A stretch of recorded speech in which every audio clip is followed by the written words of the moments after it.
Hello everyone and welcome to Box Office Receipts. I'm your host Tyler Callahan, and this week is a lot quieter than last week, but we still got some numbers to discuss as well as other updates. Let's start with the numbers.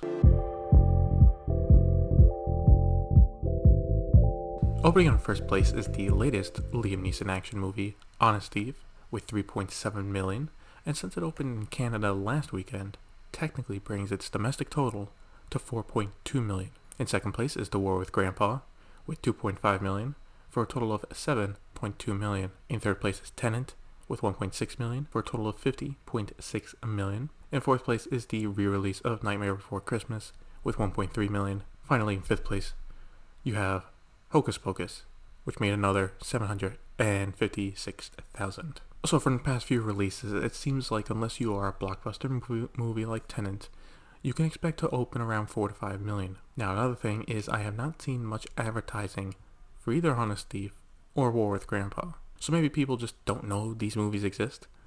Anyway, before I move on to other numbers, let's talk about the big news for domestic theaters. And that is Governor Cuomo has finally decided to reopen theaters in the state everywhere except New York City. The requirements include either 25% capacity or 50% per showing, and is in regions where infection rates are below 2%. So for example, if a New York county gets past 2%, those theaters will shut down, but the others would not. Theaters can reopen as soon as October 23rd. As of this recording, AMC has said that they will reopen theirs across the state, and Regal will also reopen theirs as well. So now for Regal, while they're technically closed across the country, except in select theaters in New York and California. While I think Cuomo took too long in opening, I think the rollout of the state, then New York City, is smart. New York City has been dealing with some clusters of cases in Brooklyn, so you do need to get that under control first. Then they probably want to see after theaters open, cases do not spike. If both of these things happen, then I think they will open in New York City. Now, will this provide a boost to the box office? Part of the issue is the states surrounding New York have been open for a while. Like New Jersey was open past Labor Day. So if people near the state lines crossed over to watch a movie, then it would have much less of an effect. Personally, I think it would help, but only a bit. So I expect Tenet to get a shot in the arm, get a couple extra million. But for new releases coming out, I can see them opening up around maybe 8 million for their opening weekend, unless it's a blockbuster. But no. Besides New York City being open means like, oh, we're going to get $20 million opening weekends consistently. No. So yeah, it will help the theaters, but it's not like things will be back to normal. Now here is something I thought I would not be talking about in 2020. Record breakers. But thanks to the Japan and anime, we got some box office records broken here. The popular manga turned into anime Demon Slayer had a movie that opened this past weekend and broke all the all-time opening weekend for any movie in Japan at $44 million. Deadline is reporting that the hype and demand was so big, some theaters started showings at 7 a.m. on Friday, while others were playing it 40 times per day. They also report that this movie, while breaking records, did dominate the weekend box office, accounting for 84% of the total gross from all movies, but that was to be expected. So I knew the anime was popular, but I didn't expect these kind of numbers. Anyway, congrats to the Japanese film and anime industry. This is big for them, and I hope they can have more results like this. Let's go back to AMC, as they are taking a page from Cinemark and are now offering theater rentals for groups, running from $99 to $349 per showing, depending on the movie you pick. It allows you to bring up to 20 people for a private showing. There are also add-ons like snack vouchers that you can hand out to people to go get snacks at concessions, or there's a fee to bring your own food if you want instead, or get a microphone so you can talk to your group in front of the screen. Cinemark has mentioned this option is becoming pretty popular for them, and I think it's a great move for AMC as well. While on paper it's not cheap, if you can get even 10-15 people together to split the cost, it's not that bad. Also, these private showings does help get people back in the theaters to feel if it's safe or not. An issue is people do not trust each other if they are not infected.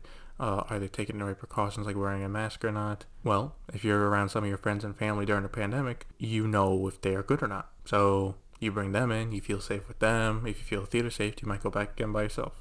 So who knows if this becomes really popular. Maybe theater chains will keep it when the pandemic is over. I could see it being like when things go back to normal, like a nice day trip or thing to do at night.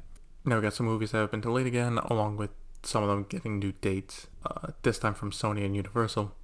For Universal, they announced that the reboot of Candyman will be coming out next August. For Sony, the biggest move is Ghostbusters Afterlife, which was set for next March, now opens next summer on June 11th.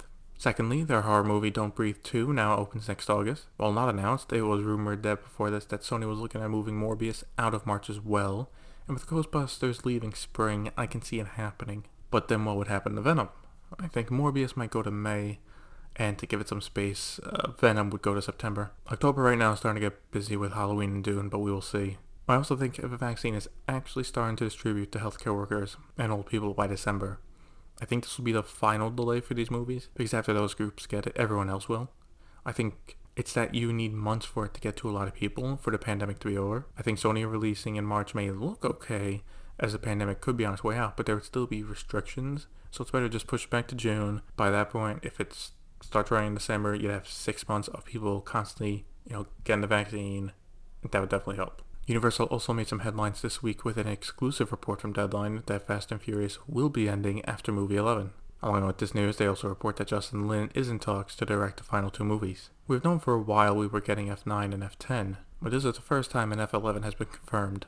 It should also be noted very importantly that Universal is only ending the main line of series films, aka spin-offs will continue. This makes sense as they are working on Hobbs and Shaw 2, and there were rumors of a female Fast and Furious team-up movie. I think for Universal this is the best move for the franchise. Give the main series of movies a break and see if other spin-offs work. If they do, then great, you keep doing that.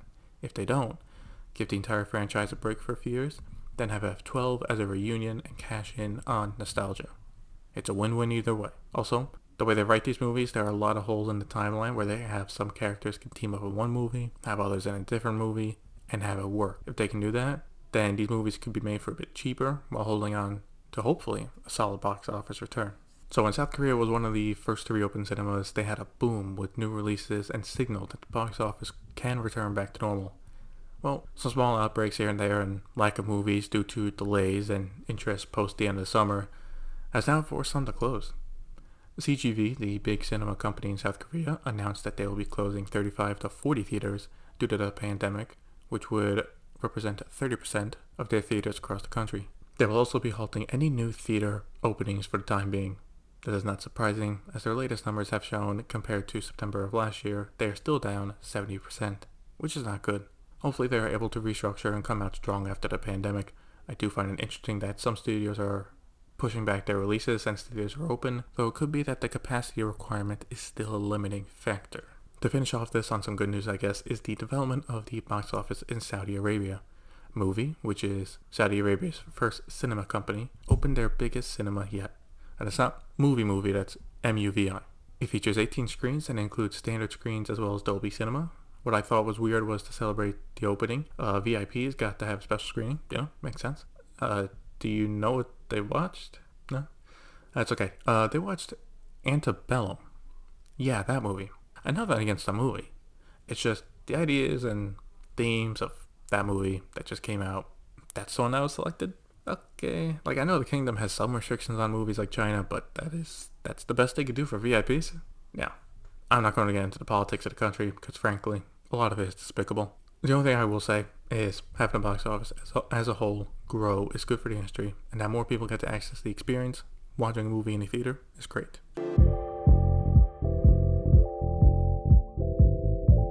For VOD Premium, we got some numbers to talk about with Netflix third quarter earnings, and while not bad, investors were not happy. First off, Netflix did miss their own expectations of 2.4 million subscribers, with only getting 2.2 million subs. Now you may think, well, that's not off by that much, and look, I'll tell you, since I do some trading myself, investors are very emotional people who at times can't think logically.